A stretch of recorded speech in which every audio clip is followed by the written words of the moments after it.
बारह माह माज महला पंजवा। कतक कर्म कमावणे दोषन काहू जोग। परमेश्वर ते भुलिया व्यापन सब रोग। कतक कर्म कमावणे दोष न काहू जोग। परमेश्वर ते भुलिया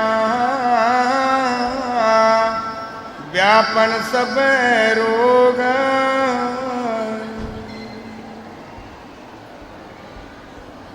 ये 12वां महाराज पंजवीं पातशाही श्री गुरु अर्जन देव दे 12 माह का मकसद की है कि 12 महीने 12 मौसम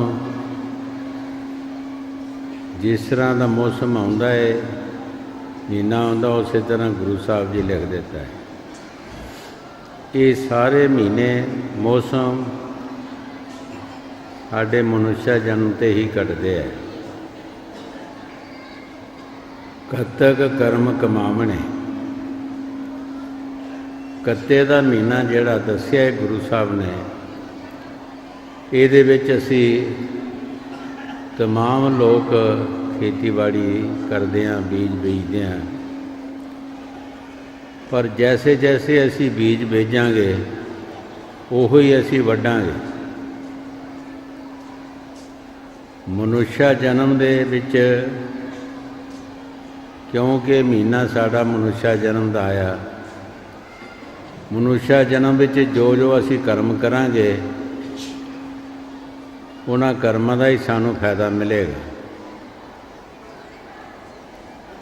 जदों असी परमात्मा नूं भुल जांदे हां तो सानूं जन्मां जन्मां दे विजोग लगदे है। ये सिर्फ सानूं नहीं लगदे, परिंदियां नूं भी लगदे है, पशुआं नूं भी लगदे है। विजोग हर एक नूं लगदा है। विजोग कहंदे आ जदों भी किसी का कोई बंदा नुकसानिया जाए तो दूसरे बंदे उसनूं कहंदे है बड़ा विजोगी है, इहनूं बड़ा विजोग लगा है। इसे तरह असी 84 विच जाके जदों जन्म लैने हैं तो जदों साढ़े ते उस काल भगवान का कोई पहरा लग गया, असी दुनिया तो चला गए तो विजोग लग गया।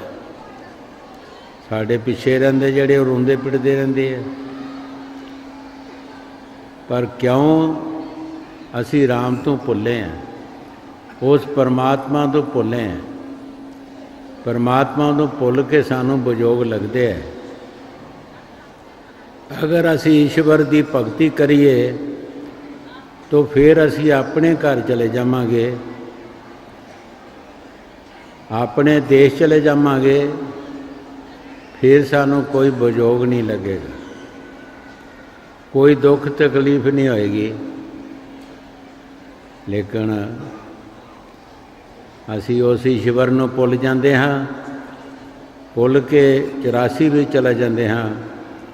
84 दे विच हर एक जन्म दे विच सानूं जाना पैंदा है और साडे सिर ते मौत खड़ी।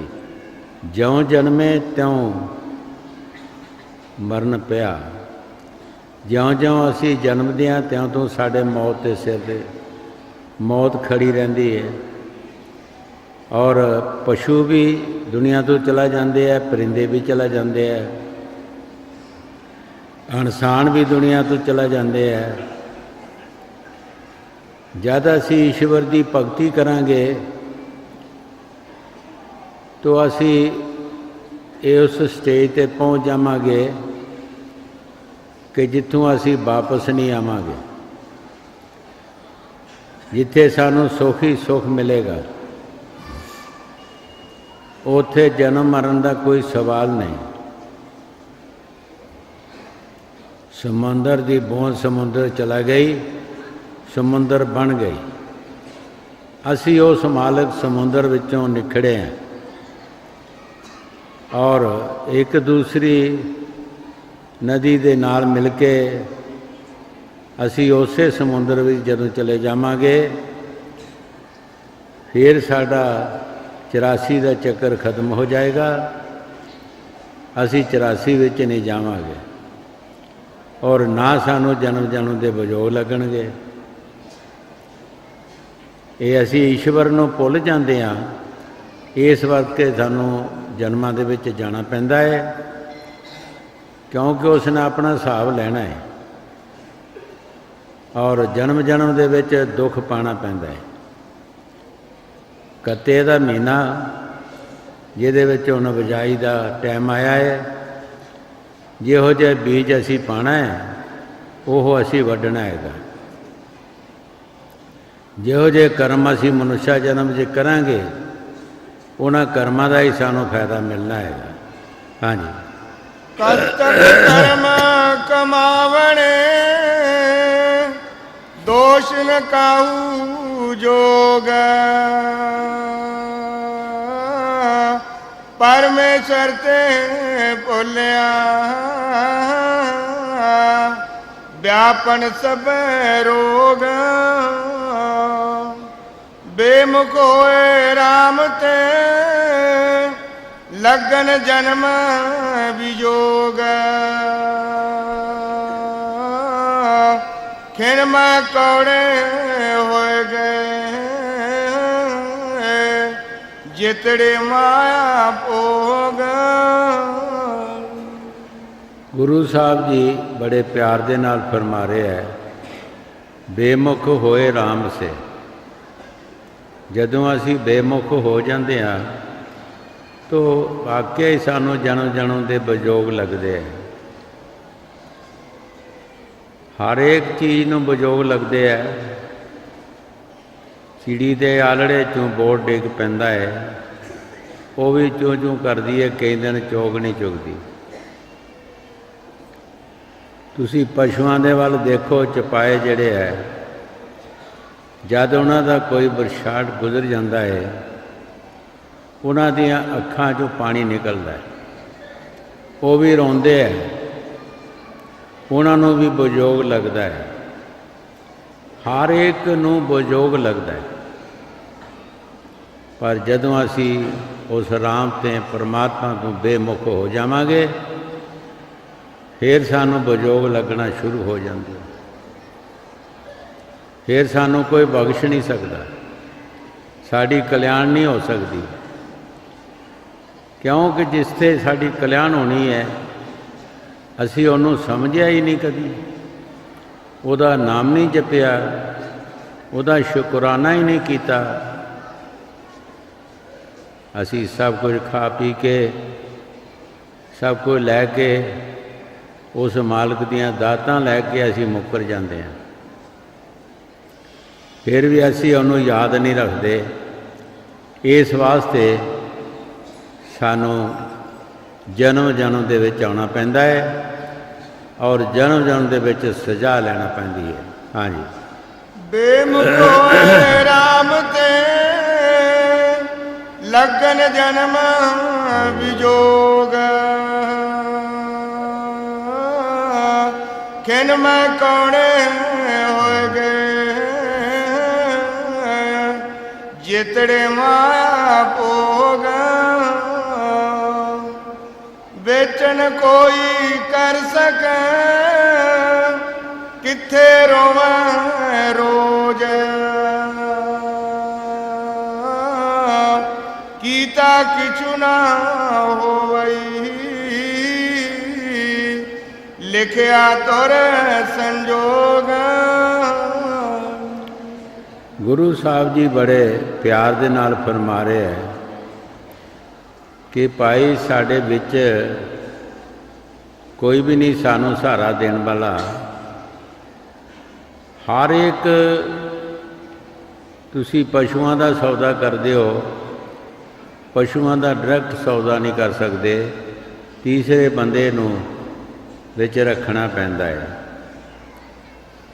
ਕਿਸੇ ਲੜਕੇ ਲੜਕੀ ਦੀ ਸ਼ਾਦੀ ਕਰਦੇ ਹੋ ਤਦ ਵੀ ਸਾਨੂੰ ਤੀਸਰਾ ਬੰਦਾ ਰੱਖਣਾ ਪੈਂਦਾ ਹੈ। ਕੋਈ ਵੀ ਅਸੀਂ ਕੰਮ ਕਰੀਏ, ਕਿਸੇ ਅਫਸਰ ਨੂੰ ਮਿਲਣਾ ਹੈ ਤਦ ਵੀ ਅਸੀਂ ਤੀਸਰੇ ਬੰਦੇ ਦੀ ਸਪੋਰਟ ਲੈਣਾ ਪੈਂਦੀ ਹੈ, ਉਹਦੇ ਜ਼ਰੀਏ ਅਸੀਂ ਮਿਲ ਸਕਦੇ ਹਾਂ। ਇਸੇ ਤਰ੍ਹਾਂ ਗੁਰੂ ਸਾਹਿਬ ਜੀ ਫਰਮਾ ਰਹੇ ਹੈ ਕਿ ਐ ਪੁਰਸ਼ ਤੇਰੇ ਵਿੱਚ ਕੌਣ ਹੈ ਤੀਸਰਾ ਬੰਦਾ?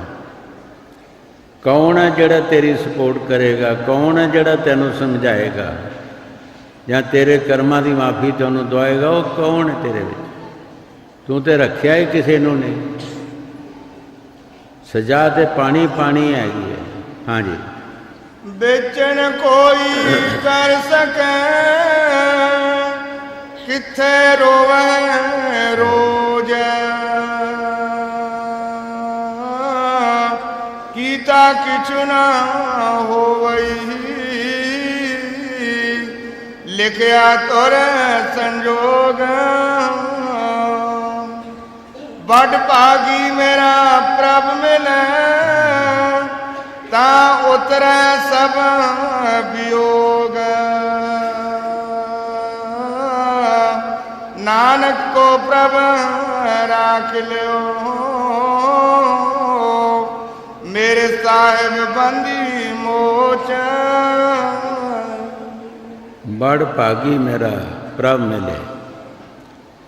ਸਾਡੇ ਬੜੇ ਭਾਗ ਹੋਣਗੇ, ਬੜੇ ਉੱਚੇ ਭਾਗ ਹੋਣਗੇ ਤੇ ਸਾਨੂੰ ਕਿਸੇ ਮਹਾਂਪੁਰਖਾਂ ਦੇ ਦਰਸ਼ਨ ਹੋਣਗੇ। ਉਹ ਸਾਡੀ ਤਕਲੀਫਾਂ ਨੂੰ ਸੁਣੇਗਾ, ਉਹ ਸਾਡੀਆਂ ਗੱਲਾਂ ਬਾਤਾਂ ਨੂੰ ਸੁਣੇਗਾ, ਉਹ ਸਾਡੀਆਂ ਗੱਲਾਂ ਬਾਤਾਂ ਫਿਰ ਸਾਡੀਆਂ ਤਕਲੀਫਾਂ ਅੱਗੇ ਪਹੁੰਚਾਉਂਦਾ।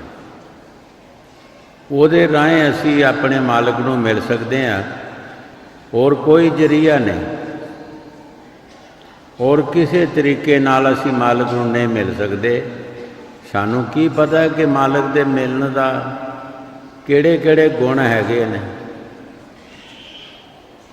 ਕਿਸ ਗੁਣਾਂ ਦੇ ਨਾਲ ਅਸੀਂ ਮਿਲ ਸਕਦੇ ਹਾਂ, ਕਿਹੜੇ ਕੰਮ ਕਰੀਏ ਤੇ ਅਸੀਂ ਮਿਲ ਸਕਦੇ ਹਾਂ, ਇਹ ਸਾਨੂੰ ਕੋਈ ਪਤਾ ਨਹੀਂ। ਇਹ ਮਹਾਂਪੁਰਖ ਸਾਨੂੰ ਦੱਸਦੇ ਹੈ ਕਿ ਤੁਹਾਡੇ 'ਚ ਕਿਹੜੇ ਗੁਣ ਹੋਣੇ ਚਾਹੀਦੇ ਹੈ, ਕਿਹੜੀਆਂ ਸਿਫਤਾਂ ਹੋਣੀਆਂ ਚਾਹੀਦੀਆਂ, ਉਸ ਮਾਲਕ ਦੇ ਮਿਲਣ ਵਾਸਤੇ ਕੀ ਹੋਣਾ ਚਾਹੀਦਾ। ਹਾਂਜੀ, ਵੱਡ ਭਾਗੀ ਮੇਰਾ ਪ੍ਰਭ ਮਿਲੇ, ਤਾਂ ਉਤਰੈ ਸਭ ਵਿਯੋਗ। ਨਾਨਕ ਕੋ ਪ੍ਰਭ ਰਾਖ ਲਿਓ, ਮੇਰੇ ਸਾਹਿਬ ਬੰਦੀ ਮੋਚ। ਗੁਰੂ ਸਾਹਿਬ ਜੀ ਬੜੇ ਪਿਆਰ ਦੇ ਨਾਲ ਫਰਮਾ ਰਹੇ ਹੈ ਮੇਰੇ ਪ੍ਰਭੂ, ਹੈ ਮੇਰੇ ਮਾਲਕ, ਮੈਨੂੰ ਰੱਖ ਲੈ, ਮੈਨੂੰ ਤੇਰਾ ਆਸਰਾ ਹੈ, ਮੇਰੇ ਤੇ ਕਿਰਪਾ ਕਰ, ਤੂੰ ਮੇਰੇ ਤੇ ਦਇਆ ਕਰ, ਮੈਨੂੰ ਤੂੰ ਰੱਖ ਲੈ, ਮੈਂ ਤੇਰੀ ਸ਼ਰਨ ਵਿੱਚ ਆਇਆ ਹਾਂ। ਹਾਂਜੀ, ਨਾਨਕ ਕੋ ਪ੍ਰਭ ਰਾਖ ਲਿਓ, ਮੇਰੇ ਸਾਹਿਬ ਬੰਦੀ ਮੋਚ। ਕਦ ਤਕ ਹੋਵੇ ਸਾਧ ਸੰਗ, ਬਿਨ ਸਹਿ ਸਭੈ ਸੋਚ। ਗੁਰੂ ਸਾਹਿਬ ਜੀ ਬੜੇ ਪਿਆਰ ਦੇ ਨਾਲ ਫਰਮਾ ਰਹੇ ਹੈ, ਕਦ ਤੱਕ ਹੋਵੇ ਸਾਧ ਸੰਗ। ਸਾਧੂ ਦੀ ਲੋੜ ਹੈ ਸਾਨੂੰ, ਕਿਉਂਕਿ ਸਾਧੂ ਬਿਨਾਂ ਸਾਨੂੰ ਉਹ ਰਸਤਾ ਨਹੀਂ ਮਿਲਦਾ। ਜਿਹੜੇ ਉਸ ਰਸਤੇ ਤੁਰਦੇ ਹੈ, ਜੋ ਉਹਨਾਂ ਨੇ ਕੰਮ ਕੀਤੇ ਆ, ਉਸ ਤਰ੍ਹਾਂ ਦੇ ਸਾਨੂੰ ਕੰਮ ਚਾਹੀਦੇ, ਉਸ ਤਰ੍ਹਾਂ ਦੇ ਸਾਡੇ ਖਿਆਲਾਤ ਬਣਨੇ ਚਾਹੀਦੇ ਹੈ। ਗੁਰੂ ਸਾਹਿਬ ਜੀ ਜੋ ਬਾਣੀ 'ਚ ਫਰਮਾ ਰਹੇ, ਠੀਕ ਫਰਮਾ ਰਹੇ ਹੈ ਕਿ ਅਸੀਂ ਇਸ ਤਰ੍ਹਾਂ ਉਸ ਪ੍ਰਭੂ ਨੂੰ ਨਹੀਂ ਮਿਲ ਸਕਦੇ, ਸਾਨੂੰ ਕਿਸੇ ਸਾਧੂ ਦੀ ਜ਼ਰੂਰਤ ਹੈ। ਸਾਧੂ ਆਮ ਨਹੀਂ, ਇਹਨਾਂ ਨੂੰ ਸਾਧੂ ਸੰਤ ਨਹੀਂ ਕਹਿੰਦੇ ਕਿ ਜਿਹੜੇ ਘਰ ਘਰ ਮੰਗਦੇ ਫਿਰਦੇ ਆ, ਵੇਸ਼ ਬਦਲ ਲੈਂਦੇ ਆ, ਕੱਪੜਿਆਂ ਦਾ ਵੇਸ਼ ਬਦਲ ਲੈਣਾ, ਕੋਈ ਹੋਰ ਢੰਗ ਬਣਾ ਲੈਣਾ। ਇਹਨਾਂ ਨੂੰ ਆਮ ਸਾਧੂ ਨਹੀਂ ਸੰਤ ਸਮਝਦੇ। ਸਾਧੂ ਉਹਨੂੰ ਸਮਝਦਾ ਜਿਹਨੇ ਮਨ ਦੀ ਸਾਧਨਾ ਕੀਤੀ ਹੈ। ਜਿਹਨਾਂ ਮਨ ਦੀ ਸਾਧਨਾ ਕੀਤੀ ਹੈ, ਜਿਸ ਤਰ੍ਹਾਂ ਤੁਸੀਂ ਦੇਖਿਆ ਹੀ ਹੈ, ਕਈਆਂ ਸੁਣਿਆ ਅਤੇ ਕਈਆਂ ਅੱਖਾਂ ਨਾਲ ਦੇਖਿਆ ਹੈ। ਬਾਬਾ ਜੀ ਇੱਥੇ 40 ਸਾਲ ਬੜੀ ਘੋਰ ਤਪੱਸਿਆ ਕੀਤੀ ਹੈ ਔਰ 3 ਦਿਨ ਅਤੇ 3 ਰਾਤਾਂ ਉਹਨਾਂ ਦੀ ਸਮਾਧੀ ਲੱਗੀ ਰਹੀ। ਸਾਧੂ ਹੋਰ ਵੀ ਬੜੇ ਸਨ, ਹੋਰ ਵੀ ਬਹੁਤ ਸਾਧੂ ਸਨ, ਮਗਰ ਸਮਾਧੀ ਵਾਸਤੇ ਅਸੀਂ ਕੋਈ ਸੁਣਿਆ ਨਹੀਂ ਕਿ ਕਿਸੇ ਦੀ ਸਮਾਧੀ ਲੱਗੀ ਹੈ। ਛੋਟੀ ਮੋਟੀ ਗੱਲ ਹੁੰਦੀ ਹੋਏਗੀ, ਲੇਕਿਨ 3 ਦਿਨ ਨਹੀਂ ਸੁਣਿਆ। ਤੇ ਮੁਰਸ਼ਿਦ ਨੇ ਖੁਸ਼ੀ ਦੇ ਵਿੱਚ, ਕਿਉਂਕਿ ਜਦੋਂ ਸਿੱਖ ਕੰਮ ਕਰਦਾ ਤੇ ਮੁਰਸ਼ਿਦ ਦੀ ਖੁਸ਼ੀ ਆ, ਉਹਦੇ ਵਿੱਚ ਹੀ ਮੁਰਸ਼ਿਦ ਖੁਸ਼ ਹੁੰਦਾ ਹੈ। ਸਿੱਖ ਦੀ ਖੁਸ਼ੀ ਦੇ ਵਿੱਚ ਗੁਰੂ ਸਾਹਿਬ ਨੇ ਤਰਨ ਤਾਰਨ ਲੱਖਾਂ ਬੰਦਿਆਂ ਦੇ ਵਿੱਚ ਬਾਂਹ ਕੱਢ ਕੇ ਕਿਹਾ ਸੀ ਕਿ ਜਾਓ ਦੇਖੋ ਜਾ ਕੇ ਸਾਡਾ ਇੱਕ ਸਿੱਖ ਜਿਹਦੇ 3 ਦਿਨ ਤੇ 3 ਰਾਤਾਂ ਹੋਇਆ ਸਮਾਧੀ ਲੱਗੀ। ਲੋਕੀ ਕਹਿੰਦੇ ਆ ਰਾਧਾ ਸਵਾਮੀ ਝੂਠੇ ਹੈਗੇ, ਜਾਓ ਦੇਖ ਲਓ ਜਾ ਕੇ। ਭਾਈ ਜਦ ਤੱਕ ਅਸੀਂ ਮਿਹਨਤ ਨਹੀਂ ਕਰਾਂਗੇ ਉਹ ਸਾਡਾ ਕੰਮ ਨਹੀਂ ਬਣੇਗਾ। ਬਾਬਾ ਜੀ 40 ਸਾਲ ਤਪੱਸਿਆ ਕੀਤੀ ਹੈ, ਬੜੀ ਘੋਰ ਤਪੱਸਿਆ ਕੀਤੀ ਹੈ, ਤਦ ਹੀ ਮੁਰਸ਼ਿਦ ਖੁਸ਼ ਹੋਇਆ। ਮੁਰਸ਼ਿਦ ਦੀ ਖੁਸ਼ੀ ਨੂੰ ਲੈ ਲਿਆ। ਜਦੋਂ ਕੰਡ 'ਤੇ ਥਾਪੀ ਲਗਾਈ ਉਹਨਾਂ ਜਾ ਕੇ ਗੁਫਾ ਦੇ ਵਿੱਚ, ਅਸੀਂ ਕਈ ਵਾਰ ਸੋਚਿਆ ਹੈ ਉਸ ਵਕਤ ਉਹਨਾਂ ਦੇ ਵਿੱਚ ਕਿਤਨੀ ਖੁਸ਼ੀ ਹੋਏਗੀ, ਕਿਤਨਾ ਦਿਲ ਦੇ ਵਿੱਚ ਆਨੰਦ ਹੋਏਗਾ ਕਿ ਮੇਰੇ ਸਿੱਖ ਨੇ ਕੰਮ ਕੀ ਕੀਤਾ ਹੈਗਾ। ਅਸੀਂ ਥਾਪੀ ਕਿਸੇ ਪਸ਼ੂ 'ਤੇ ਨਹੀਂ ਦੇ ਸਕਦੇ, ਮਾੜੇ ਪਸ਼ੂ 'ਤੇ ਕੋਈ ਥਾਪੀ ਨਹੀਂ ਦੇ ਸਕਦਾ। ਕੋਈ ਸੋਹਣਾ ਪਸ਼ੂ ਹੁੰਦਾ ਹੈ, ਤਗੜਾ ਹੁੰਦਾ ਹੈ, ਤੇ ਮਾਲਕ ਉਹਦੇ ਵੱਲ ਦੇਖ ਕੇ ਖੁਸ਼ ਹੁੰਦਾ ਹੈ ਔਰ ਉਸ ਪਸ਼ੂ ਦੀ ਪਿੱਠ 'ਤੇ ਥਾਪੀ ਦੇਗਾ। ਜਿਸ ਵਕਤ ਮੁਰਸ਼ਿਦ ਨੇ ਥਾਪੀ ਦਿੱਤੀ, ਉਸ ਵੇਲੇ ਪਤਾ ਨਹੀਂ ਉਹਨਾਂ ਦੇ ਅੰਦਰ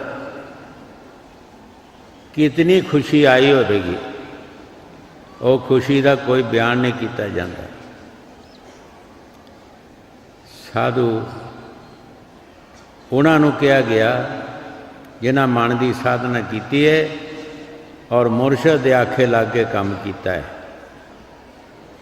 ਅਸੀਂ ਆਪਣੀ ਮਰਜ਼ੀ ਦੇ ਨਾਲ ਸਾਧੂ ਬਣ ਜਾਈਏ, ਕੋਈ ਕੱਪੜੇ ਰੰਗਾ ਲੇ, ਕੇਸ ਰੱਖ ਲੇ ਜਾਂ ਮਨਾ ਲੇ ਜਾਂ ਸੁਆਹ ਮਲ ਲਈ, ਘਰ ਘਰ ਮੰਗਦੇ ਫਿਰੇ। ਇਹਨਾਂ ਨੂੰ ਸਾਧੂ ਸੰਤ ਨਹੀਂ ਕਹਿੰਦੇ। ਜਿਹੜੇ ਨਾਮ ਦੀ ਕਮਾਈ ਕਰਦੇ ਆ ਉਹ ਨਹੀਂ ਕਹਿੰਦੇ। ਸਾਧੂ ਉਸ ਨੂੰ ਕਹਿੰਦੇ ਜਿਹਨੇ ਮਨ ਦੀ ਸਾਧਨਾ ਕੀਤੀ ਹੈ। ਜਦੋਂ ਮਨ ਦੀ ਸਾਧਨਾ ਹੋ ਗਈ तो तमाम जितने भी इस दे इंद्रे सारे की साधना हो गई। जदों अफसर हथियार सुट दिंदा है, पकड़िया जाता है, तो सिपाही पहला ही हथियार सुट देंदे है। इस वास्ते जिहड़ी मन की सैना है, अंदर साढ़े काम क्रोध मोह लोभ हंकार मन माया हुमे ममता रजो तमो सतो गुण आशा तृष्णा भुख प्यास नींद, ये सब साढ़े अंदर साढ़े दुश्मन बैठे है। नींद भी साढ़े नाल दुश्मनी कर रही है। जदों भजन का वकत होंदा है तो सतगुर ठाल दिंदा है पर सिख की कहता है कि अजे रात बड़ी हैगी है, अजे सौ लैने फिर उठांगे।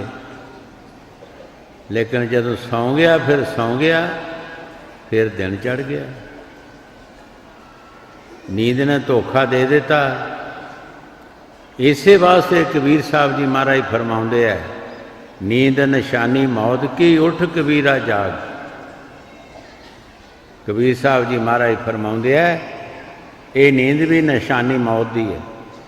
उठ कबीरा जाग, उठ जाग के उस प्रभु का याद कर, उदम कर।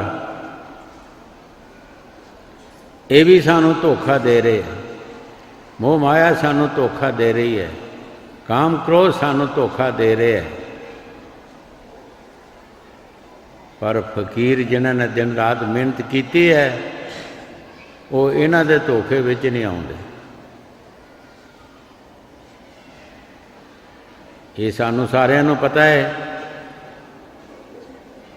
कि बकत पर सानू जाग आ जाती है, सतगुर सानू ਠਾਲ दिंदा है। लेकिन मन दे आखे लग के असी फिर सौ जाने, फिर साडा वक्त लंघ जाता। समा लंघ गया फिर की करेगा। जेड़े पानी अज पा लिया लंघ जाने, मुड़ नहीं आने भलके। जिन्हां बुतां उत्ते मिट्टी पै जानी, वो बहनी नहीं साडे नाल रल के।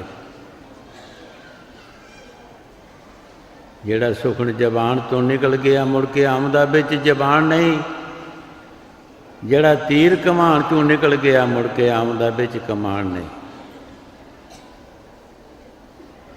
ਜਿਹੜੀਆਂ ਰਾਤਾਂ सतगुर बिन गुजारियां, मुजरे नहीं हो रातां आउणियां। भाई ਜਿਹੜੀਆਂ ਰਾਤਾਂ ਅਸੀਂ भजन सिमरन ਦੇ बिना गुजार देंगे, वो ਰਾਤਾਂ ਸਾਡੀਆਂ लिखियां नहीं जाणीਆਂ। ਰਾਤਾਂ लंघ गईयां। ਕਿੱਡਾ ਵੱਡਾ ਸਾਨੂੰ ਘਾਟਾ ਪਿਆ। कबीर साहब जी महाराज फरमाउंदे आ, कहता हूँ क्या कहूँ, क्या बजाऊं ढोल, श्वासा खाली जात है, तीन लोग का मोल। साढ़े दिन और रात के श्वास 24,000 श्वास साढ़ा दिन ते रात आ रहा है। 24,000 श्वास साढ़ा किते अच्छे पासे ते नहीं लगा, कितना घाटा पिया। उधर कबीर साहब जी फरमाउंदे है कि त्रिलोकी भी दी जाए तो श्वास मिलता नहीं। जे मिले तो बड़े बड़े राजे महाराजे अरबांपति शाहूकार खरीद लैन, लेकिन मुल नहीं बिकते। कितना घाटा सानू पैंदा है। पर हजूर कई बार फरमाउंदे हुंदे सी, जिन्हां दा दरबार है, सोना थोड़ा भी जेब च पा के लै जाओ, लोहे के ट्रक खरीद के लियाओ, क्योंकि उसकी कीमत बड़ी है। लोहा लै जाओगे तुसीं कुछ भी नहीं खरीद सकते। नाम की कमाई थोड़ी भी बहुती बन जाती है, करे सही। ये थोड़ी भी बहुती बन जाती है, ये बड़ी बरकत है। हक लाल की कमाई जिहड़ी है बहुत बरकत है। ये कई बार अगे भी दसिया कि एक किसी देश के दूसरे देश में चला गए, नौकर हो गए जगह जगह। एक पातशाह का नौकर हो गया। पातशाह ने कोई ऐसा नौकर नहीं रखा जिहड़ा खाना बनाने वाला, मजहबी किताबां बना के ते नौकर के हथ भेजदा हुंदा सी कि बाहर बेच आओ। कि अपना नां नहीं सी रखता, कोई बहुते पैसे ना देवे, उस तों अपना गुजारा करता सी। घर विच रोटी पकाने वास्ते भी कोई नहीं रखिया, बेगम आप रोटी पकाउंदी सी। जदों उसके साथी नौकर आसे पासे जिहड़े उहदे नाल गए सन, वो तैयार होए कि उसनों भी कहन लगे भाई चलो अपने मुल्क नूं चलीए। उसने पैसे मंगे पातशाह कोलों। पातशाह ने कहा कि मेरे पास पैसा कोई नहीं है। चुप कर रहा, जिन्हों कहना जी उहदे कोलों लैना की। फिर कुछ दिनों के बाद उहदे साथी तैयार होए कि उसनों भी कहा भी चलीए मुल्क नूं। फिर उसने पैसे मंगे कि पातशाह ने कहा कि मेरे पास पैसे नहीं है, 1 रुपया मेरी मेहनत चों बचता है, 1 रुपया जे तू लैना तो ले लै। नौकर ने सोचा जे पिछे नहीं कुछ मिले अगे की मिलना, रुपया ही ले लो। सोचता है कि हुण मैं इस रुपये का की लैवांगा, रिश्तेदारां 'च वरतांगा, घर 'च वरतांगा, की करांगा। उस मुल्क 'च नार बड़े सस्ते सन। 1 रुपये का 100 नार आ गया। जदों 100 नार आ गया, पंड बन्नी चुक के तुर पिया। जदों दूसरे मुल्क में आए, वो शहर का जिहड़ा पातशाह सी, उहदी औरत बीमार सी। डॉक्टर ने दसिया कि जे नारां दा पानी मिले तो बच सकती है। जदों उस नौकर ने सुनिया, वो पंड बद्धी ही लैके चला गया। उन्हें एक एक नार का 1-1 100 रुपया दे देता। 10,000 रुपया बन गया। कुछ नाम कनाम दिता तो फौजी इंतजाम करके उहदे घर पहुँचा देता। हुण नौकर बह के सोचता है कि वाकई जिहड़ी पातशाह ने कहा सी हक लाल की कमाई 'च बरकत बड़ी है, वाकई ही बड़ी हैगी। इसे तरह हक लाल की कमाई जिहड़ी ईश्वर की भगती करनी है, ये सब तो हक लाल की कमाई है। इहदे विच बहुत बरकत है। तुसीं सारे देखते ही हो कि बाबा जी सन 67 दे विच उस दे पहलां की सी ते उन्हां दी मौज नाल, उन्हां दी कमाई नाल, उन्हां दी मेहनत नाल आज तुसीं किदां बैठे हो। आज की कुछ है, ये सिर्फ उन्हां दी जिहड़ी हक लाल दी कमाई, उन्हां दी जिहड़ी मेहनत सी, उसने सारे काम कीते है।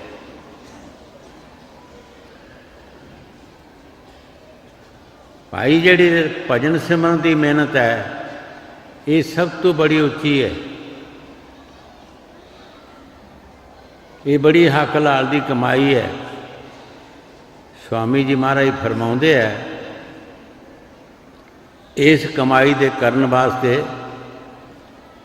बड़ियां बंदिशां होंदियां ने।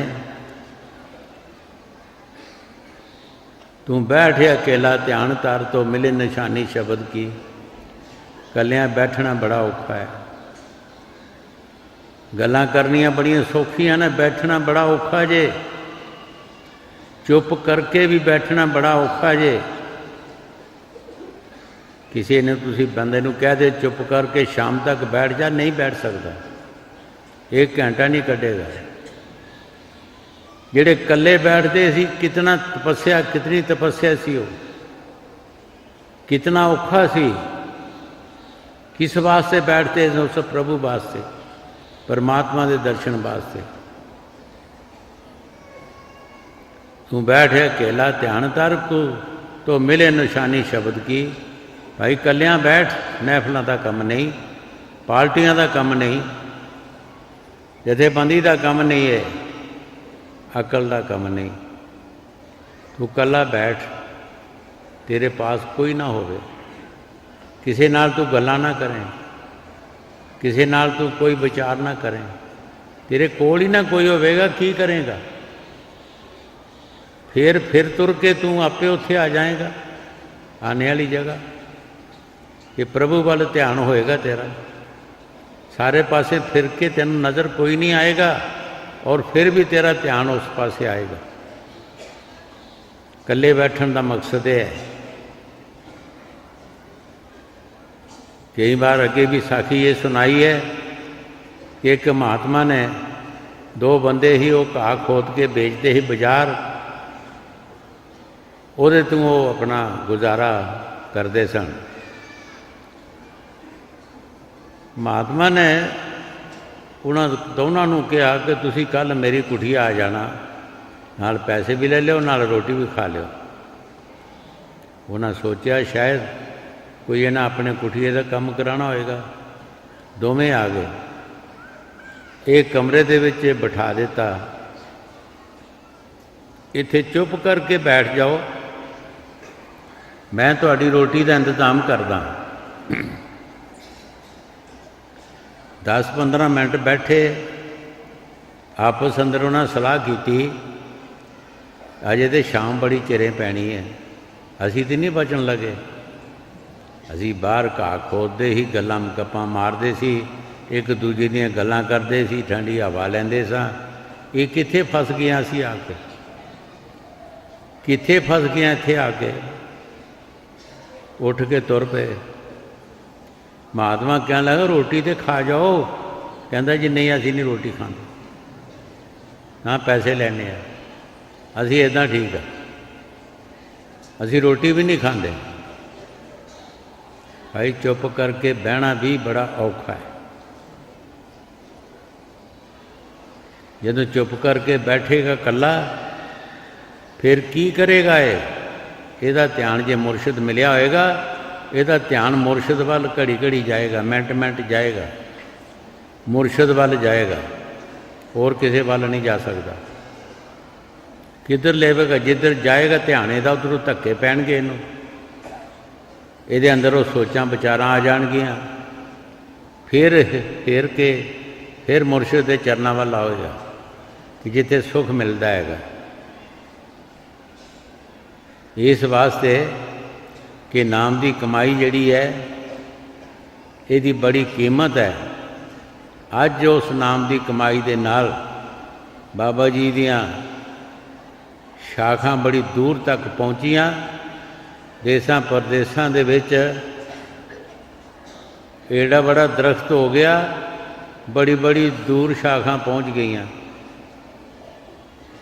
छोटे जे दरख्त एक 5-6 फुट दे विच बैठ के एडा वड्डा पेड़ लग गया कि देसां परदेसां विच शाखां चला गईयां।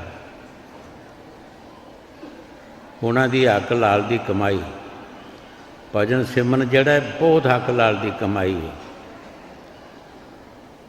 पर जे कोई करे तो सतगुर की सेवा सफल है, जे कोई करे चित लाए।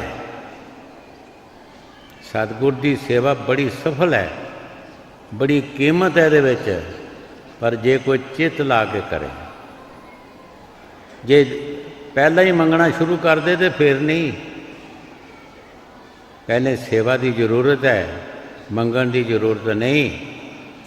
जदों इसका पूरा हिसाब हो जाता है, अपने आप ही वो मालिक इसनूं होएगा दयाल, देगा बुला के, आपे देगा। मंगण की कोई जरूरत नहीं, वो खुद ही देंदा जरूरत मुताबक। वो सब कुछ जानता है, न्याणा नहीं।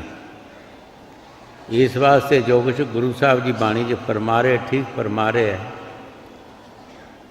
कि साड़ियाँ जड़ियाँ रातां भी लंघ जांदियां ने बगैर भजन सिमरन दे, ये भी सानू बहुत घाटा पैंदा हैगा। ये घाटा कभी साडा पूरा नहीं हो सकता।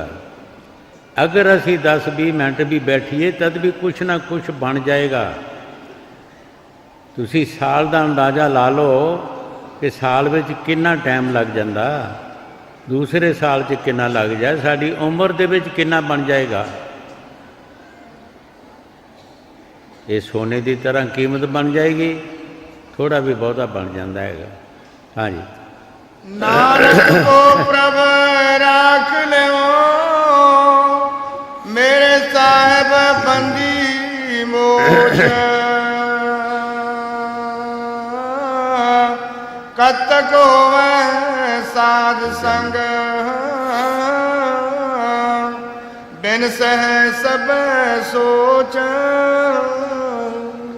गुरु साहब जी बड़े प्यार दे नाल फरमा रहे है कि कतक होवे साध संग, सारियां सोचां खत्म हो जांदियां ने, पर साधु मिले तद स्वादू नहीं। हजूर कई बार फरमाउंदे हुंदे सी कि साधु जड़े जात सत वाले ने 8 गुर बड़े है, सतगुर बड़े थोड़े है। 8 गुर वो ने जिन्हां विच काम क्रोध मोह लोभ अहंकार है। रजो तमो सतो गुण, ये 8 गुर बन जाते हैं, ये बहुत है। और 7 वाले बिरले बिरले है, जिन्हां विच जस सत है, सील संदोख है, वो बिरले बिरले है, आम नहीं है। हाँ जी। नानक को प्रभ राख लियो, मेरे साहेब बंदी मोच। कतक साध संग, बिन सह सब सोच।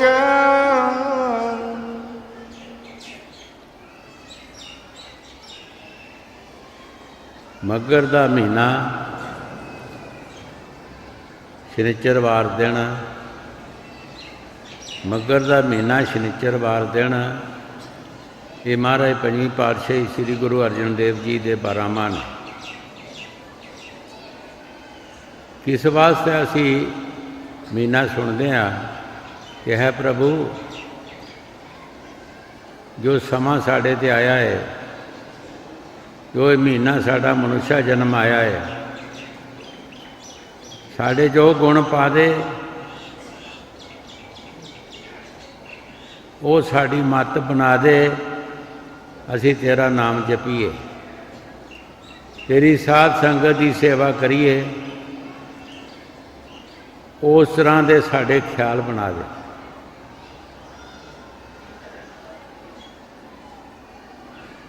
सानू हर एक चीज़ की जरूरत है। असी बारंबार तैनू एक अपना पिता समझ के, अपना मालिक समझ के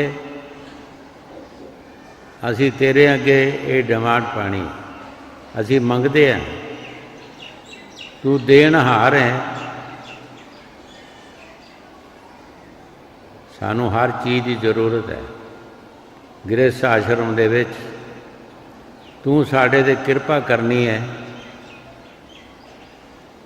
तू साडा मालिक है। इस वास्ते असी सैंतां दे मुखों जिहड़ी बाणी निकली है, इस वास्ते असी उन्होंने विचारना सोचना है कि इहदे बिना, उस मालिक दे बिना साडा कोई सहाय नहीं हो सकता, उस मालिक दे बिना साड़ी कोई रिहाई नहीं कर सकता। किहदे अगे असी झोली फैलावांगे, किस दे अगे अपनी डिमांड करांगे। है मालिक तू साड़ी दया कर साडे ते, तू ही साडा राखा है, तू ही साडा रखण वाला है। सानू ये फरियाद एक दिन नहीं बारंबार करनी चाहिए है, दिन रात करनी चाहिए है, सौंदियां बहदियां करनी चाहिए है, और सुबह उठ के भजन बैठना तो यही फरियाद करनी है कि मालिक तू साढ़े ते दया कर, तू दयावान है, साढ़े ते दया कर। असी भुल्ले कुत्थे तेरी दर्शन, तेरे दरबार में आए हाँ, तेरी शरण में आए हाँ, तू साढ़े ते मेहर कर। सानू ये बारंबार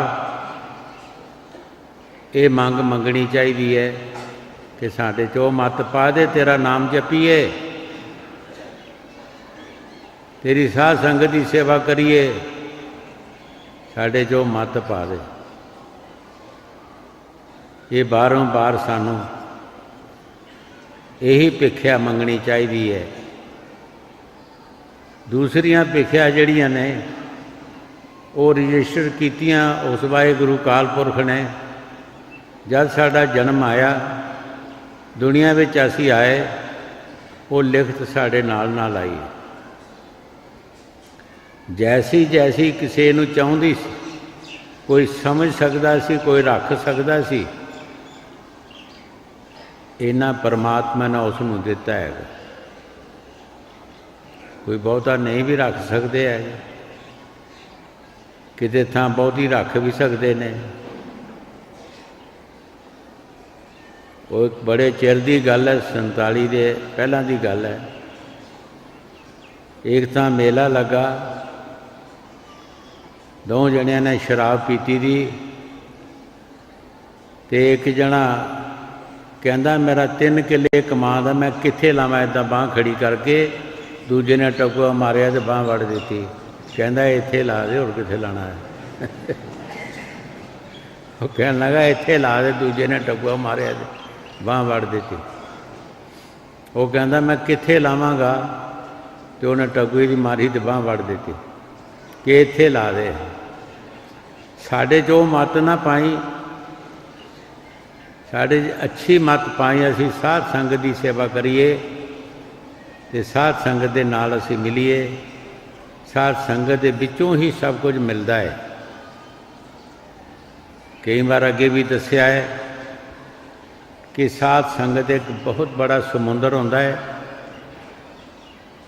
साध संगत की अगर सच्चे दिल नाल फरियाद की जाए तो उस प्रभु नूं मनना पैंदा है। एक महात्मा का एक चोर सी, चोर ने नाम लिया, तो महात्मा ने उन्होंने जदों रहतां दसियां तो कहन लगा जी ये गल तो मेरे पासों नहीं होनी, मैं तो चोर हाँ, मैं तो लुट-पुट भी करना, सन भी मारनी, मैं जे पुठे काम करने हैं। महात्मा ने कहा कि कर तू, 2-3 गल्लां साड़ियां चेते रखी। एक तो गरीब मार ना करी, एक सच बोली, एक निमक हराम ना होई, तो जा चोरी कर जाके। सानू मंजूर है। चोरी करन गया, सोचा चलो पातशाह के कमरे चलते हैं। सूट बूट पाया सी, पहला दरवाज़ा लंघन लगा तो रोकिया पहरेदार ने। पूछया तू कौन है? कहंदा मैं चोर हाँ। उन्हें चंगे कपड़े लाए दे, वो पहरेदार डर गया, सोचा भी ये तो किते पातशाह का मेलू है। चला गया, दूसरा दरवाज़ा टपया, उसने पूछया तू कौन है? कहंदा मैं चोर हाँ। वो भी डर गया, चला गया। ऊपर कमरे विच जाके समान बद्धा उसने जो उसकी नज़र च आया, एक आला सी नाल कांधे, उत्थे हथ मारिया, उत्थों एक डब्बी जी निकली, वो खोली, ਉਹਦੇ ਵਿੱਚੋਂ चूंडी भर के मूँह 'ਚ पाई, वो किते चूरन सी। कहंदा मेरे मुरशद ने कहा कि निमक हराम ना करी, तो हुण तो मैं निमक खा बैठा, मैं हुण ये माल नहीं लेना। वज्जा बजाया, माल छड्ड के चला गया। बादशाह की चोरी, उसने कई चोर फड़ाए, मारकुट होना शुरू हो गई। फिर सोचदा मेरे मुरशद ने कहा कि गरीब मार नहीं करनी, ये हुण गरीबां नूं मार पै रही है, कसूर मेरा है। चला गया पातशाह के पास, कहंदा जी नौ चोरी मैं की है, इन्हां नूं छड्ड दिओ। पातशाह ने कहा कि कदें भी चोरी करके कोई कहता नहीं मैं कीती है। गल की है, जे तू चोरी की तो तू माल क्यों नहीं लेता? उसने दसिया कि मेरे मुर्शद ने कहा कि एक तो सच बोलना है, एक निमक हराम नहीं करना, एक गरीब मार नहीं करनी। जाओ पुछो अपने पहरेदारां नूं, मैं चोर नहीं किया इन्हों, मैं सच बोलिया। पहरेदारां नूं पुछ लो, मैं जदों गया तो मैं कहा मैं चोर हाँ। फिर मैं माल बद्धा जो मैनू मिलिया, मैं काले दे विच एक डब्बी देखी, वो खोली, चूंडी भर के मूँह च पाया, वो चूरन सी, ਉਹਦੇ ਵਿੱਚ ਨਿਮਕ ਸੀ। ਤੇ मैं वो भी छड़ दिता कि मेरे मुर्शद ने कहा कि निमक हराम नहीं करना। मैं सारा माल छड़ के आ गया। हुण कसूर मेरा है, इन्हां लोकां नूं छड़ दिओ। मुर्शद ने कहा गरीब मार नहीं करनी, इन्हां नूं छड़ दिओ, तुसीं मैनूं बन लो। पातशाह ने कहा वो तेरा मुर्शद है कित्थे? कहंदे जी पता नहीं हुण कित्थे ने, लभ जाणगे। पातशाह दे घर औलाद नहीं सी। पातशाह ने कहा मेरे घर औलाद नहीं, मेरी पातशाही कौन सांभेगा? चोर ने कहा तुसीं संगत विच जाया करो, संगत विच प्यार नाल जाया करो, संगत विचों फल मिलते हैं। इहो जे पातशाह ने जिथे भी सत्संग होना उस महात्मा का, उस संगत में चले जाना। एक दिन संगत के अगे डिमांड पा दी कि प्यारी साध संगत, मेरे घर कोई औलाद नहीं, मेरी पातशाही नूं कौन सांभेगा? तुसी मेरे हक च फरियाद करो कि मेरे घर कोई औलाद होनी चाहिए। संगत ने उन्हों का प्यार देख के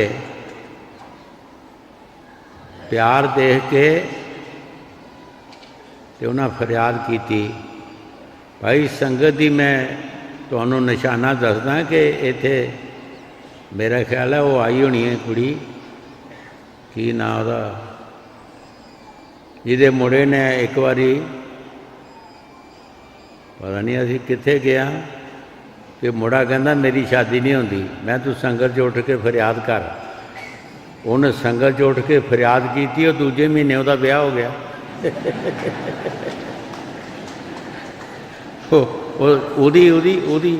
उहदी दा मुड़ा है, ਉਹਦੀ ਤਾਂ ਮੁੜਾ ਹੁਣ भी पुछ लो, ਉਹਦੇ ਘਰ ਔਲਾਦ ਵਾਹਵਾ ਹੋਈ, पुछ लो ਉਹਨੂੰ ਪੁਛਾਕ, ਮੁੜੇ ਨੂੰ ਪੁਛਾਕ ਪੁੱਛ ਲਿਓ। ਸੰਗਤ ਦੇ ਵਿੱਚ ਫਰਿਆਦ ਕੀਤੀ कि मेरी शादी नहीं होंदी, है बेचारा सीधा सारा ही। वो दूजे महीने शादी हो गई ਉਹਦੀ। संगत होवे सही। पातशाह ने फरियाद की, संगत ने ਉਹਦੀ फरियाद सुन के मनो तनों संगत ने फरियाद की। एक साल के बाद ਉਹਦੇ घर लड़की हुई। जब लड़की हुई पातशाह नूं खबर गई कि पातशाह तेरे घर लड़की हुई है। कहता नहीं, मेरे घर लड़का होया, मेरे घर लड़का होया। संगत की फरियाद कभी भी नहीं जा सकती इदा। उन्हें फरियाद लड़के की की है, मेरे घर लड़का होया। लड़की जवान हो गई। देखो हुण पातशाह का विश्वास जिहड़ा सी वो पूरा पत्थर की तरह हो गया। लोकी कहन लड़की हो, कहे नहीं लड़का है। वजीर दीवाना नूं कहा कि जाओ मेरे लड़के का किते रिश्ता कराओ। हुण सारे शर्माउण कि असीं रिश्ता कित्थे करन जाइए, लड़की लड़के का रिश्ता। पर जाना सी, फसे ते गए किते पातशाह दे जाके रिश्ता किया। जदों जंज चढ़ पई, नाल ही वजीर दीवान हैलकार बड़े, और ਘੋੜਿਆਂ ਤੇ ਚੜ੍ਹ ਗਏ। लड़की भी घोड़ियां ते चढ़ गई। शेरा लगा, लड़की दे घोड़े अगे कोई जानवर नसा, उसने घोड़ा पीछे ला लिया। एक जंगल भी चला गया। जंगल विच एक महात्मा का सत्संग लगा सी। उसने उतर के घोड़ा वधा ते सत्संग 'च बैठ गई। जदों सत्संग समाप्त होया, प्रसाद वंडिया तो महात्मा ने क्या लाओ लड़किया प्रसाद। तो सारी तब्दीली हो गई। ला लड़किया प्रसाद तो लड़की नहीं रही, सब शरीर की तब्दीली हो गई। पर जेड़े जंजे गए सी उन्होंने कोई पता नहीं। वो कहना सी आवांगे किहड़े मूँह लैके। किसी ने जाके दसिया कि लड़की नूं विआहण आई जे, जरा तरीके नाल ब्याह करियो। अगले घर वाले ने कहा पातशाह नूं कि साडे रीति ये है कि लड़के नूं कल्ले कमरे दे विच इशनान कराउणा। पातशाह ने कहा करा लो, मैनूं कोई इतराज नहीं। पातशाह दा विश्वास नहीं टुटा। जदों लड़के नूं इशनान कराउण लग्या ते झरोखे विच बैठियां राणियां दूसरियां लड़कियां भी, उन्हें देखिया बहुत खूबसूरत पातशाह का लड़का, बहुत खूबसूरत। सोचन लगियां किसी निंदक ने निंदिया की। देखो एडा सोहना लड़का है, किसी निंदक ने निंदिया की है। ब्याह के घर आ गए, लैके आ गया। लेकिन पातशाह का विश्वास जड़ा सी वो पूरा पत्थर की तरह मजबूत रहा। वो नहीं डोलिया, वो नहीं डोलिया। बाकी सारे लोग डोल गए, वो नहीं डोलिया। उन्हें आख्या नहीं मेरी लड़की नहीं, मेरा लड़का है। साध संगत की फरियाद जिहड़ी एवें नहीं जा सकती। भाई साध संगत होवे। साध संगत एक बहुत बड़ा बाबा जी कहते होंगे समुंदर होंदा है। इहदे विच अच्छे भी बन सकते हैं, इहदे विच बुरे बंदे आए अच्छे बन सकते हैं। शराबी शराब छड़ देंदे है, चोरियां चोर छड़ देंदे है, जुआरीए जुए छड़ देंदे है, साध संगत विच आके छड़दे है। इस वास्ते साध संगत का रुतबा जड़ा बड़ा उच्चा रखा गया है। सो सानू भी ये फरियाद करनी चाहिए उस मालक अगे कि है मालक असी तेरी शरण विच आए हाँ, तू साड़ी लाजपत रखनी है, तू साढ़े ते दया करनी है, मेहर करनी है। हाँ जी। मगर माहे सोंदिया हर प्रसंग बैठड़िया, तिनकी शोभा क्या गणी, जो साहिब मेलड़िया।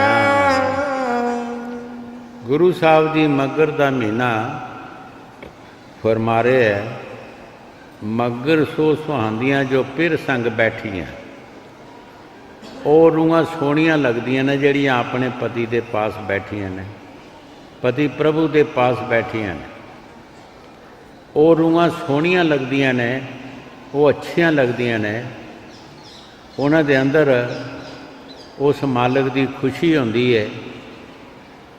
जिहड़ियां जिन्हां पति परमात्मा नहीं मिलिया, और रूहां मुजराइयां होंदियां ने, उन्हां 'च खुशी नहीं होंदी। खुशी उन्हां विच है जिहड़ियां रूहां अपने पति परमात्मा के पास बैठियां ने, उन्होंने बेहंत खुशी होंदी है। हाँ जी। मगर माए सोंदिया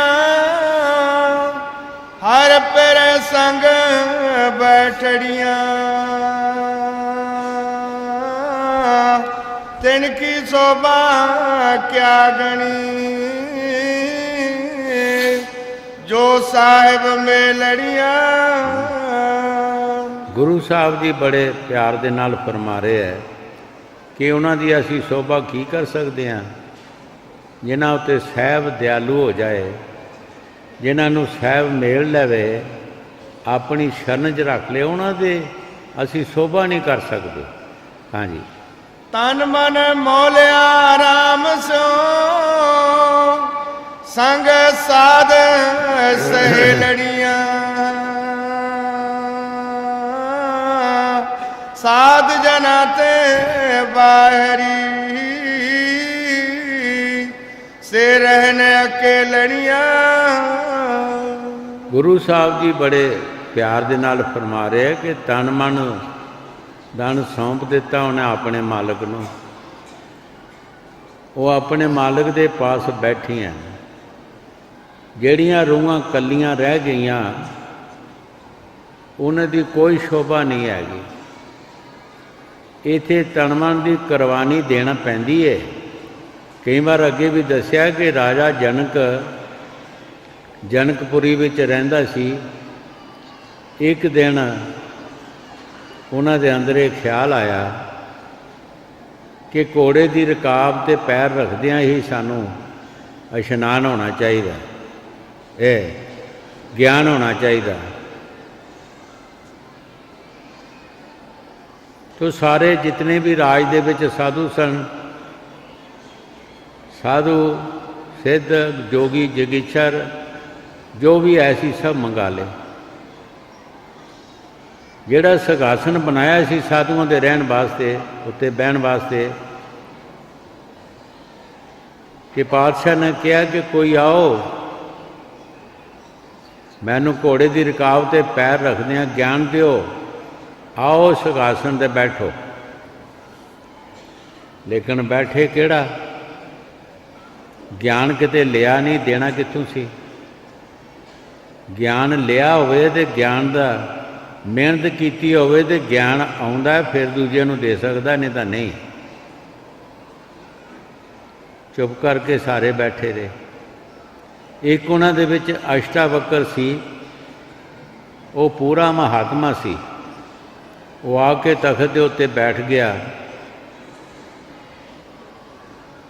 ਉਹ ਦੇਖਿਆ ਸਾਰੇ ਸਾਧੂਆਂ ਨੇ, ਉਹਦਾ ਸਰੀਰ ਬੜਾ ਡੀਂਗਾ ਟੇਢਾ ਸੀ, ਚੱਲਦੇ ਵੀ ਉਹਨੂੰ ਕਈ ਬਲ ਲੱਗਦੇ ਸਨ।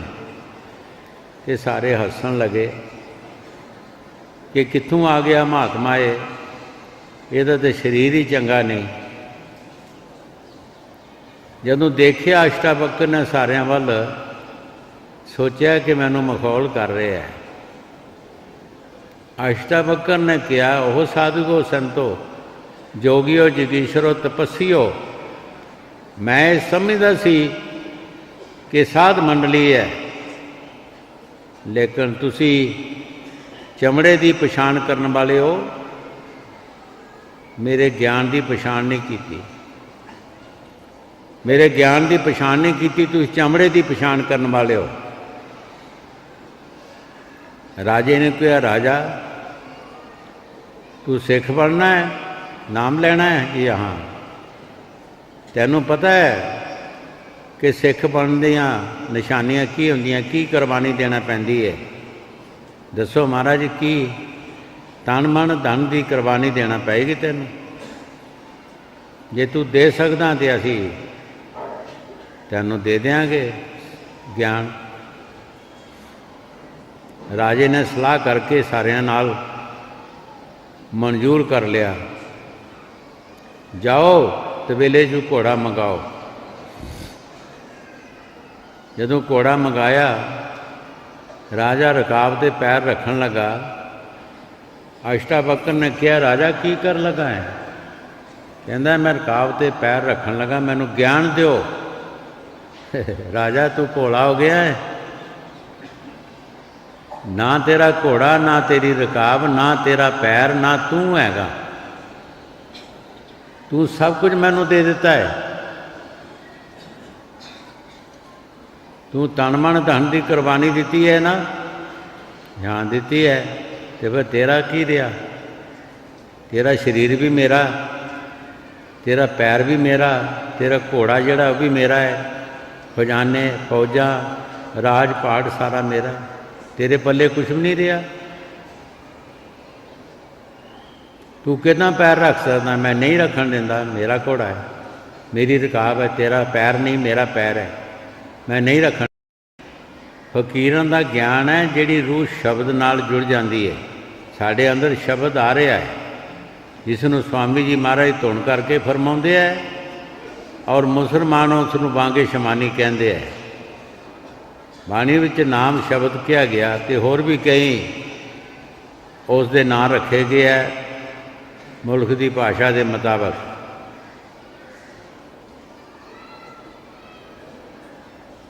जद सिख की वो विरती उस दे नाल जुड़ती है शब्द नाल, जिहड़ी अंदर धुन आ रही है, वो सच्चा ज्ञान है, गल्लां दा ज्ञान नहीं है।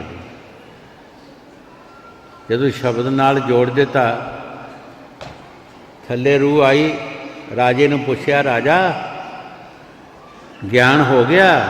कहंदा जी हाँ हो गया। कोई कसर तो नहीं रही?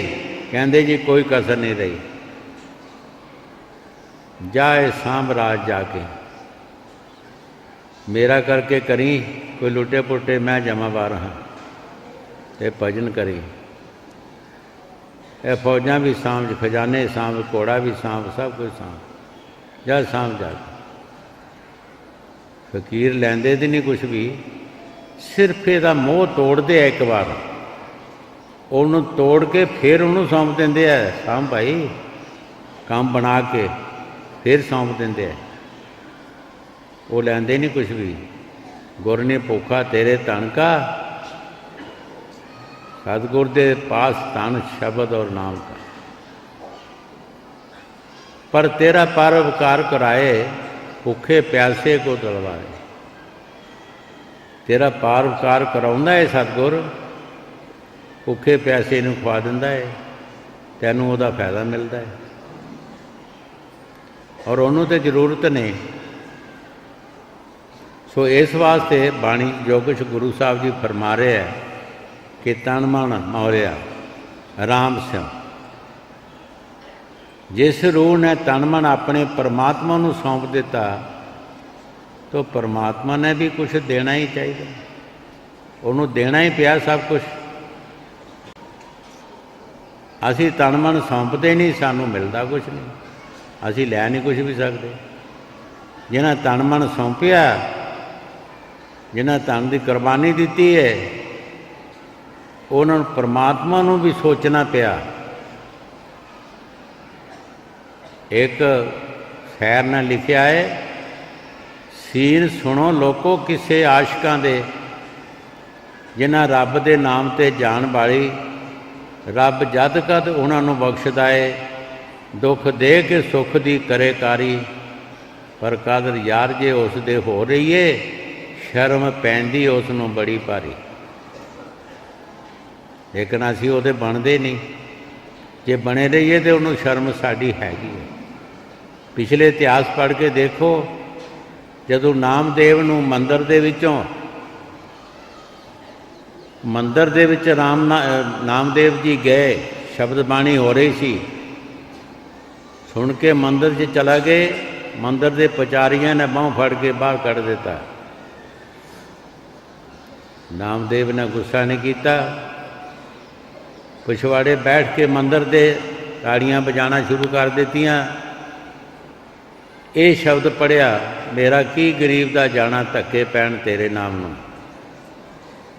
उस परमात्मा नूं शर्म है। इस तरह हलिया सारा मंदिर, जिस तरह भुचाल आउंदा है, तो सारा फिर के सारे बाहर नस गए। पुजारी जिन्हें सी सारा भुआ के मंदिर का मूँह कर दिता नामदेव दे बल,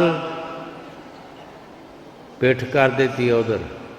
उत्थे लिखिया, निंदकां हंगारियां पिठ दी, मुख नामदेव बल लाया। ਜਿਹੜੇ बने उस मालिक दे, कदों नहीं मालिक ने उन्होंने सहायता की।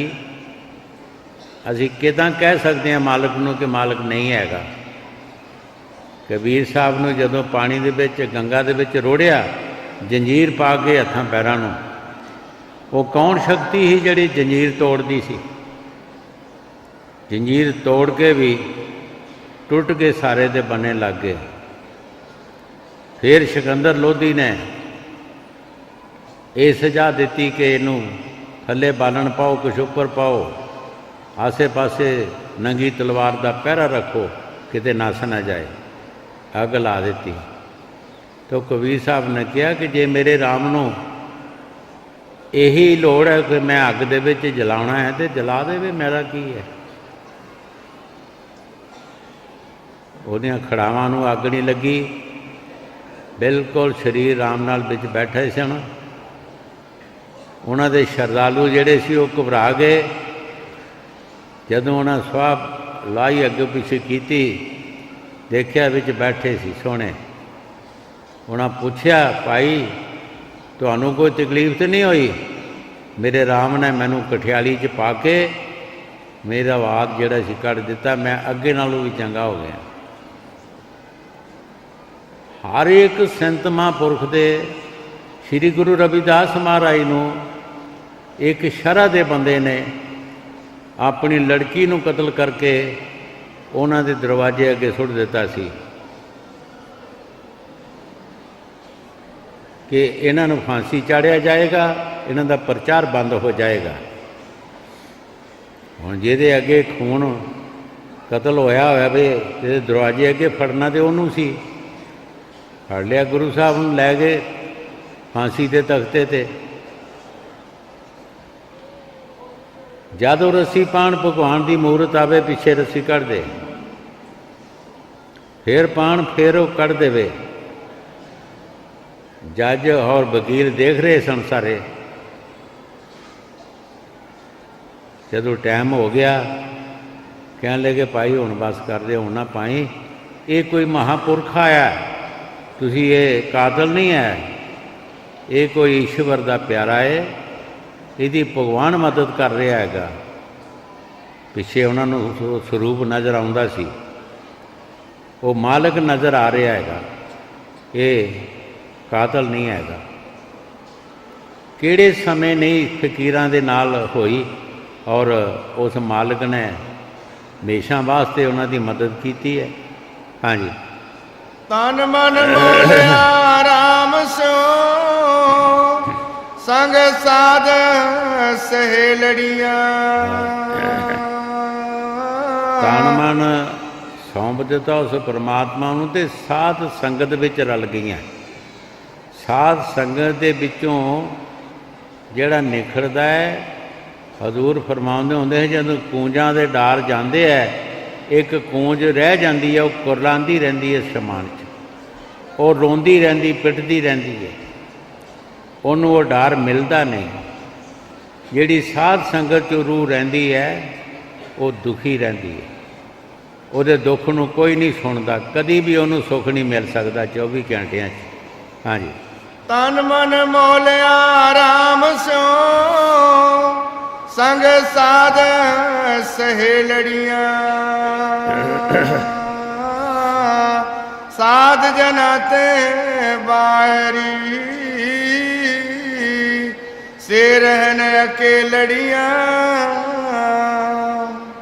ਤਿਨ ਦੁਖ ਨ ਕਬੂ ਉਤਰੈ, ਸੇ ਜਮ ਕੇ ਬਸ ਪੜੀਆਂ। ਜੇ ਸਤਿਗੁਰ ਸੇ ਜਮ ਕੇ ਬਸ ਪੜੀਆਂ। ਜਿਨੀ ਰਾਵਿਆ ਪ੍ਰਭ ਆਪਣਾ, ਸੇ ਦਿਸਨ ਨਿਤ ਖੜੀਆਂ। ਗੁਰੂ ਸਾਹਿਬ ਜੀ ਬੜੇ ਪਿਆਰ ਦੇ ਨਾਲ ਫਰਮਾ ਰਹੇ ਹੈ, ਜਿਨ੍ਹਾਂ ਆਪਣੇ ਪ੍ਰਭੂ ਦੀ ਮਿਹਨਤ ਕੀਤੀ, ਬੰਦਗੀ ਕੀਤੀ, ਉਹ ਦਿਸਣ ਖੜੀਆਂ।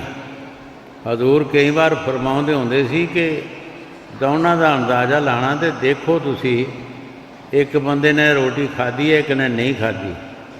ਜਿਸ ਨੇ ਰੋਟੀ ਖਾਧੀ ਹੈ ਉਹਦਾ ਚਿਹਰਾ ਦੇਖੋ, ਜਿਸ ਨੇ ਨਹੀਂ ਖਾਧੀ ਉਹਦਾ ਦੇਖੋ।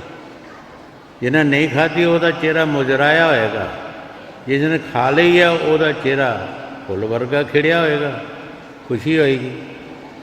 ਜਿਹੜੀਆਂ ਰੂਹਾਂ ਸਾਧ ਸੰਗਤ ਤੋਂ ਬਾਹਰ ਰਹਿੰਦੀਆਂ, ਉਹ ਹਮੇਸ਼ਾ ਵਾਸਤੇ ਦੁਖੀ ਰਹਿੰਦੀਆਂ, ਕਦੀ ਵੀ ਉਹਨਾਂ ਨੂੰ ਸੁੱਖ ਦਾ ਸਾਹ ਨਹੀਂ ਆ ਸਕਦਾ। ਜਿਹੜੀਆਂ ਰੂਹਾਂ ਸਾਧ ਸੰਗਤ ਵੀ ਮਿਲਦੀਆਂ ਨੇ, ਸਾਧ ਸੰਗਤ ਦੇ ਨਾਲ ਮਿਲ ਕੇ ਕੁਛ ਨਾ ਕੁਛ ਉਹਨਾਂ ਨੂੰ ਹੌਸਲਾ ਆਉਂਦਾ, ਕੁਛ ਨਾ ਕੁਛ ਜਦੋਂ ਧਿਆਨ ਕਰਨਗੇ ਆਪਣੇ ਮਾਲਕ ਵੱਲ ਤੇ ਉਹਨਾਂ ਦੇ ਅੰਦਰ ਠੰਡ ਪੈ ਜਾਏਗੀ। ਹਾਂਜੀ। ਤਿਨ ਦੁਖ ਨਾ ਕਬੋ ਉਤਰੈ, ਸੇ ਜਮ ਕੇ ਬਸ ਪੜੀਆਂ। ਜਿਨੀ ਰਾਵਿਆ ਪ੍ਰਭ ਆਪਣਾ, ਸੇ ਦਿਸਨ ਨਿਤ ਖੜੀਆਂ। ਰਤਨ ਜਵੇ ਹਰ ਲਾਲ ਹਰ, ਕੰਠ ਤਨਾ ਜੜੀਆਂ। ਨਾਨਕ ਬਾਚੇ ਧੂੜ ਤਨ, ਪ੍ਰਭ ਸ਼ਰਨੀ ਦਰ ਪੜੀਆਂ। ਰਤਨ ਜਵਾਹਰਾਂ ਦੀ ਗੁਰੂ ਸਾਹਿਬ ਜੀ ਮਿਸਾਲ ਦਿੰਦੇ ਹੈ ਕਿ ਉਹਨਾਂ ਫਕੀਰਾਂ ਨੇ ਕੋਈ ਕੈਂਠੇ ਦੇ ਨਹੀਂ ਕਢਾ ਕੇ ਪਾਏ। ਬਾਬਾ ਜੀ ਜਿਨ੍ਹਾਂ ਦਾ ਦਰਬਾਰ ਹੈ, ਉਹ ਜਦ ਵੀ ਸੈਰ ਜਾਂਦੇ ਹੁੰਦੇ ਸੀ ਤੇ ਇਸ ਤਰ੍ਹਾਂ ਕਰਕੇ ਹੱਥ ਦੱਸਦੇ ਹੁੰਦੇ, ਸੂਰਜ ਦੇ ਸਾਹਮਣੇ ਕਰਦੇ ਹੁੰਦੇ ਸੀ ਕਿ ਦੇਖੋ ਹੱਥ ਲਿਸ਼, ਤੋ ਵਾਕਿਆ ਹੀ ਲਾਈਟ ਪੈਂਦੀ ਸੀ। ਫਿਰ ਆਪਣੇ ਨਹੁੰ ਦੱਸਣੇ ਕਿ ਦੇਖੋ ਇਹਨਾਂ ਵਿੱਚ ਖੂਨ ਹੈ ਜਾਂ ਨਹੀਂ ਹੈਗਾ, ਮੈਂ ਨਹੁੰ ਪਾਲਿਸ਼ ਤਾਂ ਨਹੀਂ ਲਗਾਇਆ। ਉਹਨਾਂ ਫਕੀਰਾਂ ਦੇ ਅੰਦਰ ਜਤ ਸਤ ਹੁੰਦਾ ਹੈ, ਉਹਨਾਂ ਦੇ ਅੰਦਰ ਉਹ ਸੀਲ ਸੰਦੋਖ ਹੁੰਦਾ ਹੈ। ਉਸ ਸ਼ਬਦ ਨੂੰ ਸੁਣਦੇ ਜਿਹੜਾ ਅੰਦਰ ਸ਼ਬਦ ਆਉਂਦਾ ਹੈ, ਉਹਦੇ ਨਾਲ ਉਹਨਾਂ ਨੂੰ ਖੁਸ਼ੀ ਮਿਲਦੀ ਹੈ। ਉਹ ਸਾਰੀਆਂ ਚੀਜ਼ਾਂ ਜਿਹੜੀਆਂ ਰਤਨ ਜਵਾਹਰ ਦੁਨੀਆ ਦੇ ਵਿੱਚ ਇੱਕ ਬਹੁਤ ਅੱਛੀ ਚੀਜ਼ ਹੈ, ਬੜੀ ਕੀਮਤੀ ਚੀਜ਼ ਹੈ। ਲੇਕਿਨ ਫਕੀਰਾਂ ਦੇ ਰਤਨ ਜਵਾਹਰ ਜਿਹੜਾ ਉਹ ਸੀਲ ਹੈ, ਉਹ ਜਦ ਸਤ ਹੈ। ਉਹ ਕੈਂਠੇ ਨਹੀਂ ਪਾਉਂਦੇ ਕਢਾ ਕੇ, ਉਹ ਜਦ ਸਤ ਹੈ। ਉਹ ਜਦ ਸਤ ਜਿਹੜਾ ਉਹ ਚਮਕਦਾ। ਹਜ਼ੂਰ ਕਈ ਵਾਰ ਫਰਮਾਉਂਦੇ ਹੁੰਦੇ ਸੀ ਕਿ ਜਦੋਂ ਵੀ ਬੰਦਾ ਭਜਨ ਵਾਲਾ ਉੱਠਦਾ ਹੈ, ਭਜਨ ਕਰਦਾ ਚਾਹੇ ਥੋੜ੍ਹਾ ਕਰਦਾ ਹੈ, ਉਹ ਆਪਣੇ ਨੱਕ 'ਤੇ ਹੱਥ ਮਾਰੇ ਕਿ ਕਿਆ ਕਹਿੰਦਾ ਹੈ ਕਿ ਨਹੀਂ। ਉਹਦੀਆਂ ਨਿਸ਼ਾਨੀਆਂ ਦੱਸਦੇ ਹੁੰਦੇ ਸੀ। ਉਹ ਆਪਣੇ ਨੱਕ 'ਤੇ ਹੱਥ ਮਾਰ ਕੇ ਦੇਖ ਲੈ ਕਿ ਕਿਆ ਤੇਰੀ ਉਂਗਲ ਥਿੰਦੀ ਹੁੰਦੀ ਹੈ ਕਿ ਨਹੀਂ ਹੁੰਦੀ। ਤੇ ਜਿਹੜੇ 24 ਘੰਟੇ ਕਰਦੇ ਸੀ ਉਹਨਾਂ ਦਾ ਕੀ ਹਾਲ ਸੀ। ਉਹ ਤਾਂ ਥੋੜ੍ਹੀ ਕਮਾਈ ਵਾਲੇ ਨੂੰ ਵੀ ਕਹਿੰਦੇ ਸਨ, ਤੇ ਜਿਹੜੇ 24 ਘੰਟੇ ਕਰਦੇ ਸੀ ਉਹਨਾਂ ਦਾ ਕੀ ਹਾਲ ਸੀ। ਉਹਨਾਂ ਦਾ ਕਿੰਨੀ ਤਾਕਤ ਸੀ ਉਹ। ਹਾਂਜੀ। ਰਤਨ ਜਵੇ ਹਰ ਲਾਲ ਹਰ, ਕੰਠ ਤਨਾ ਜੜੀਆਂ। ਨਾਨਕ ਬਾਚੇ ਧੂੜ ਤਨ, ਪ੍ਰਭ ਸ਼ਰਣੀ ਦਰ ਪੜੀਆਂ। ਮਗਰ ਪ੍ਰਭ ਆਰਾਧਨਾ, ਬਹੁੜਨ ਜਨਮੜੀਆਂ। ਮਗਰ ਪ੍ਰਭ ਆਰਾਧਨਾ, ਬਹੁੜਨ ਜਨਮੜੀਆਂ। ਗੁਰੂ ਸਾਹਿਬ ਜੀ ਮੱਘਰ ਦੇ ਮਹੀਨੇ ਫਰਮਾ ਰਹੇ ਹੈ ਕਿ ਜਿਹੜੀਆਂ ਆਪਣੇ ਮਾਲਕ ਨਾਲ ਮਿਲ ਗਈਆਂ ਰੂਹਾਂ, ਉਹ ਬਹੁਤ ਜਨਮ ਨਹੀਂ ਆਉਂਦੀਆਂ। ਉਹ 84 ਵਿੱਚ ਨਹੀਂ ਜਾਣਗੀਆਂ, ਕਿਉਂਕਿ 84 ਵਿੱਚ ਉਹ ਜੀਵ ਜਾਂਦੇ ਆ ਜਿਨ੍ਹਾਂ ਨੇ ਨਾਮ ਨਹੀਂ ਜਪਿਆ। ਮਹਾਰਾਜ ਤੀਸਰੀ ਪਾਤਸ਼ਾਹੀ ਗੁਰੂ ਅਮਰਦਾਸ ਜੀ ਨੇ ਬਾਣੀ 'ਚ ਲਿਖਿਆ ਹੈ, ਸ਼ਬਦ ਸੁਣੇ ਸੋ ਦੂਰੋਂ ਭਾਗੇ, ਮਤ ਮਾਰੇ ਜੀਓ ਬੇਪਰਵਾਹ। ਜਿਹਦੇ ਪਾਸ ਸ਼ਬਦ ਹੈ ਉਹਦੇ ਪਾਸ ਜਮਦੂਤ ਨਹੀਂ ਆਣਗੇ। ਉਹਦੀ ਨਿਸ਼ਾਨੀ ਹੈ, ਜਦ ਵੀ ਉਹਦੀ ਮ੍ਰਿਤੂ ਹੋਏਗੀ ਤੁਸੀਂ ਉਹਦੀ ਲੱਤ ਬਾਂਹ ਲਫਾ ਲਓ, ਜਿੱਧਰ ਮਰਜ਼ੀ ਹੈ, ਜਿੱਧਰ ਮਰਜ਼ੀ ਕਰ ਲਓ, ਲੁਸ ਲੁਸ ਕਰੇਗਾ। ਜਿਹਦੇ ਪਾਸ ਨਾਮ ਨਹੀਂ, ਉਹਨੂੰ ਜਮਦੂਤਾਂ ਦੀ ਮਾਰ ਪੈਂਦੀ ਹੈ, ਤੁਸੀਂ ਉਹਦਾ ਕੋਈ ਅੰਗ ਮੋੜ ਨਹੀਂ ਸਕਦੇ। ਜਿੱਥੇ ਰਹੇਗਾ ਰਹੇਗਾ, ਉੱਥੇ ਹੀ ਜੁੜ ਜਾਏਗਾ, ਇਕੱਠਾ ਹੋ ਜਾਂਦਾ ਹੈ। ਇਹ ਉਹਨਾਂ ਦੀਆਂ ਨਿਸ਼ਾਨੀਆਂ ਨੇ। ਜਿਹਦੇ ਪਾਸ ਨਾਮ ਹੈ, ਜੇ ਥੋੜ੍ਹਾ ਬਹੁਤਾ ਵੀ ਜਪਦਾ ਹੈ, मैं तुहानू वड्याई नहीं लेकिन तिन्ना पातशाहियों के सत्संग सुने हैं और मैनू उन्होंने एक एक लफ्ज़ याद है, एक एक जो भी दसदे होंदे मैनू याद हैगा। मैं तुहानू उन्होंने जिहड़े कारनामे जो सुनिया उही दस रहा, मैं अपने पल्ले कुछ नहीं मेरा हैगा। जिहड़े पातशाहियों के सुने हैं वो तुहानू दस रहा कि मैं ये सुने हैं। तो उन्होंने नाम की कमाई की, जिन्हें जिन्हें की है उन्हों दे अंदर वो मालिक ने प्रवेश किया है, उत्थे जमदूत नहीं आ सकते। हाँ जी। नानक बाचे तूड़ तन प्रभ शरणी दर पड़िया, मगर प्रभ आराधना बहुड़ न जन्मड़िया।